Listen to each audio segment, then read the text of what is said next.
1 to 30 जब elements का electronic configuration आपने किया था तो आपको कुछ एक्सेप्शनल केसेस मिले थे कॉपर का और सेकंड अपने पास क्रोमियम का। तो मैं अगर बात करूं क्रोमियम 24 पे आता है और कॉपर 29 पे आता है। तो इनका मैग्नेटिक बिहेवियर भी देख लेते हैं साथ साथ। देखिए मैग्नेटिक नेचर किस तरह से देखेंगे मैग्नेटिक नेचर को। अगर मैं बात करूं कि अनपेड इलेक्ट्रॉन है, हम जब इलेक्ट्रॉन फिल कर रहे होते हैं और उसके जो डी ऑर्बिटल है, बेसिकली बात कर रहा हूं क्रोमियम की, तो अगर अनपेड इलेक्ट्रॉन आ जाते हैं तो वो कॉम्प्लेक्सेस नेचर के अंदर कैसा होगा, पैरामैग्नेटिक। ठीक है, और जो पैरामैग्नेटिक कॉम्प्लेक्सेज हैं तो मैक्सिमम केसेज में वही क्या होते हैं, कलर्ड कंपाउंड। कंपाउंड भी कैसे होंगे, कलर्ड कंपाउंड का फॉर्मेशन करते हैं। इस तरह से समझेंगे अभी। अगर इलेक्ट्रॉन पेयरिंग में आ जाते हैं, ठीक है, तो इसका मतलब वो कंपाउंड कैसे होंगे, डाया मैग्नेटिक, इसको बोल देते हैं डाया मैग्नेटिक। और डाया मैग्नेटिक है तो इसका मतलब कलरलेस कॉम्प्लेक्सेज होगा। ये नेचर पर देखेंगे। मैं एग्जांपल लेता हूँ जैसे क्रोमियम का और एक क्रोमियम 3+ का। तो क्रोमियम हमारे पास 24 पे है, इलेक्ट्रॉनिक कॉन्फ़िगरेशन हमें 1s2 2s2 2p6 3s2 3p6 4s1 और 3d5 हमें फिल करना होता है क्रोमियम के केस में। अब मुझे कितने इलेक्ट्रॉन्स बाहर निकालने हैं, 3 इलेक्ट्रॉन्स। तो याद रखिएगा सबसे पहले जो प्रिंसिपल क्वांटम नंबर बड़ा है उससे इलेक्ट्रॉन्स बाहर जाएगा। उसके बाद आपका SPDF कॉन्फ़िगरेशन के हिसाब से चलता है। तो सबसे पहले इलेक्ट्रॉन किसका, 4s का बाहर निकालेंगे, उसके बाद 3d का, क्योंकि हमें अब जो आंसर मिलने वाला है वो 1s2 2s2 2p6 3s2 3p6 4s0 और 3 इलेक्ट्रॉन्स बाहर निकाल लें तो हो गया 3d। यहाँ से 2 इलेक्ट्रॉन्स और निकाल दीजिए बाहर, तो ये 3d3। तो इसका मतलब हो गया कि भाई d में तो मेरे पास यहाँ पे इलेक्ट्रॉन्स कितने हैं, टोटल 5 1 2 3 4 5 अनपेड इलेक्ट्रॉन। और d में यहाँ पे इलेक्ट्रॉन्स कितने आए मेरे पास, 3 1 2 3। ठीक है ना, 3 इलेक्ट्रॉन्स फिल कर दिए। इसका मतलब होता है कि ये जो कॉम्प्लेक्सेज होंगे दोनों ही कैसे होते हैं नेचर के अंदर, पैरामैग्नेटिक, और ये भी कैसा होगा नेचर के अंदर, पैरामैग्नेटिक। लेकिन मैग्नेटिज्म ज़्यादा किसका होगा, इन दोनों में से ही बात करें कि पैरामैग्नेटिक नेचर यानी मैग्नेटिज्म ज़्यादा किसका होगा, यानी मैग्नेट से कौन जल्दी अट्रैक्ट होगा। तो उसका अपने पास फॉर्मूला होता है मैग्नेटिज्म निकालने के लिए, μ = n+2। n का मतलब होता है यहाँ पे नंबर ऑफ अनपेयर्ड इलेक्ट्रॉन। भाई कितने अनपेयर्ड इलेक्ट्रॉन होंगे, तो यहाँ पे अनपेयर्ड इलेक्ट्रॉन पहले वाले केस में देखिए, मैं कॉपर के केस में देख रहा हूँ, तो कॉपर के केस में मुझे कितने अनपेयर्ड इलेक्ट्रॉन मिल रहे हैं, 5। तो मैं इसका आंसर 5 + 2 का स्क्वायर रूट, और इसका जो आंसर आपका मिलने वाला है वो सोल्व करोगे तो 5.87 के समथिंग मिलेगा, यानी म्यू की वैल्यू मिलेगी।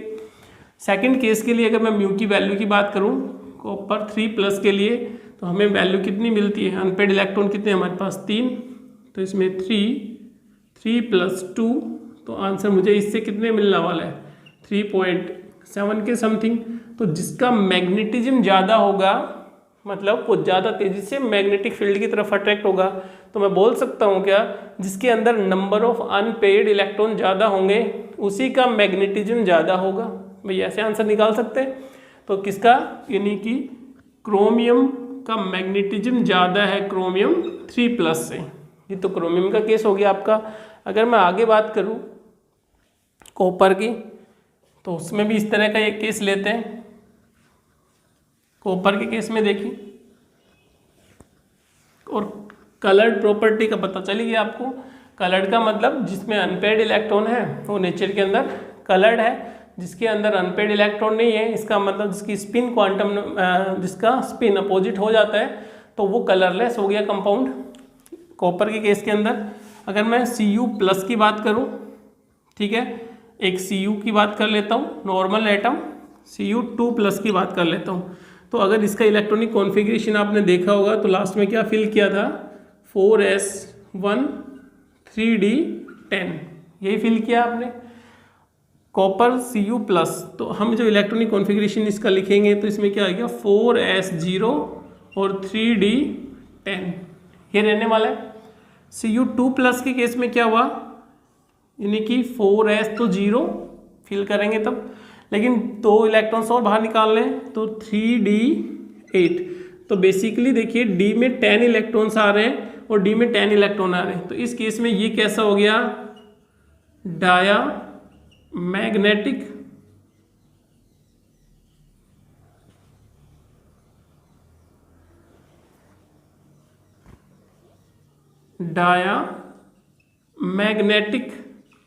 और कलरलेस कॉम्प्लेक्सेज हुआ, कलरलेस, ठीक है। नेक्स्ट अगर बात करें 10 में तो सेम केस है, ये भी डायामैग्नेटिक और कलरलेस, क्योंकि यहाँ पे ट्रांजिशन होगा ही नहीं, डी ऑर्बिटल फुल्ली फिल्ड है, 10 इलेक्ट्रॉन्स हैं, तो ट्रांजिशन पॉसिबल नहीं है, ना तो कलर कॉम्प्लेक्सेस का फॉर्मेशन करेगा ना मैग्नेटिक बिहेवियर शो करेगा, मींस डायामैग्नेटिक है नेचर के अंदर, ये मैग्नेटिक फील्ड की तरफ अट्रैक्ट नहीं होता। लेकिन Cu2 प्लस की बात करें तो इसमें हमें इलेक्ट्रॉनिक कॉन्फ़िगरेशन के फॉर्म में क्या मिला, 10 मिले थे इलेक्ट्रॉन, 8 मिले हैं, तो 8 का मतलब हमने इलेक्ट्रॉन्स को फिल कैसे करना है, 1 2 3 4 5 6 7 और 8 कर दिया। नंबर ऑफ अनपेड इलेक्ट्रॉन कितने मिले, नंबर ऑफ अनपेड इलेक्ट्रॉन 2 मिले, तो इसका मतलब अनपेड इलेक्ट्रॉन की वजह से कैसा हो गया, ये पैरा मैग्नेटिक नेचर के अंदर, तो कैसा हो गया पैरा मैग्नेटिक, यानी मैग्नेटिक फील्ड की तरफ अट्रैक्ट करेगा, मैग्नेटिज्म भी निकाल सकते हैं इसका, यानी म्यू की वैल्यू क्या हो गई, mu is equal to, formula हमें पता ही है, n+2, n का मतलब नंबर ऑफ अनपेड इलेक्ट्रॉन, तो मेरे पास नंबर ऑफ अनपेड इलेक्ट्रॉन कितने आ गई, 2, तो मैं इसके लिए लिखूंगा 2+2, तो हमारे पास जो आंसर बनने वाला है वो बनेगा 2.7 के समथिंग, ठीक है। थोड़ा सा आप इस तरह से देखेंगे, देखिए आपको ये जो वैल्यू है ये सोल्व कर सकते हो किस तरह से, मैंने क्या लिखा कि भाई अनपेड इलेक्ट्रॉन कितने मिल गए मुझे, 5, तो मेरा आंसर आएगा 5 पॉइंट समथिंग, ठीक है ना। आप लोग 5 से ज़्यादा लिख सकते हैं, सोल्व भी नहीं करें तो डायरेक्ट हो जाएगा। जैसे अनपेड इलेक्ट्रॉन इसमें 3 आए तो मेरा आंसर कितना रहेगा, 3 पॉइंट समथिंग। अनपेड इलेक्ट्रॉन अगर 4 मिलते हैं किसी के अंदर तो उसका आंसर क्या, मैग्नेटिज्म क्या रहेगा, 4 पॉइंट समथिंग। अनपेड इलेक्ट्रॉन किसी के अंदर 5 होते हैं तो क्या मिलेगा, 5 पॉइंट समथिंग। इस तरह से हम क्या कर सकते हैं, नंबर ऑफ अनपेड इलेक्ट्रॉन देख के मैग्नेटिक बिहेवियर को शो कर सकते हैं। तो हमारा आंसर वाला है 2.7 के समथिंग। इसका मतलब क्या हो जाता है, 2.6 या 2.7 के समथिंग। तो यहाँ इन दोनों में बात करें तो नेचर किसकी, इसकी नेचर कैसी हो गई, ये नेचर के अंदर कैसा हो गया, पैरामैग्नेटिक, और ये नेचर के अंदर कैसे हैं, डायामैग्नेटिक। तो ये नेचर के अंदर डायामैग्नेटिक है। कॉम्प्लेक्स का कलर इंडिकेट कौन सा करेगा, पैरामैग्नेटिक वाला, क्योंकि उसी की वजह से क्या होता है, अनपेड इलेक्ट्रॉन की वजह से कलर होता है, क्योंकि ट्रांजिशन की वजह से आता है। लेकिन अगर मैं KMnO4, अगर मैं यहाँ से Mn की बात करूँ तो Mn+7 ऑक्सीडेशन स्टेट के अंदर है। इलेक्ट्रॉनिक कॉन्फ़िगरेशन की बात करूँ तो electronic configuration 4s0 3d5 4s2 3d5 Mn+7 के अंदर क्या होगा कि 4s0 और 3d0, हमने 7 इलेक्ट्रॉन्स बाहर निकाल दिए।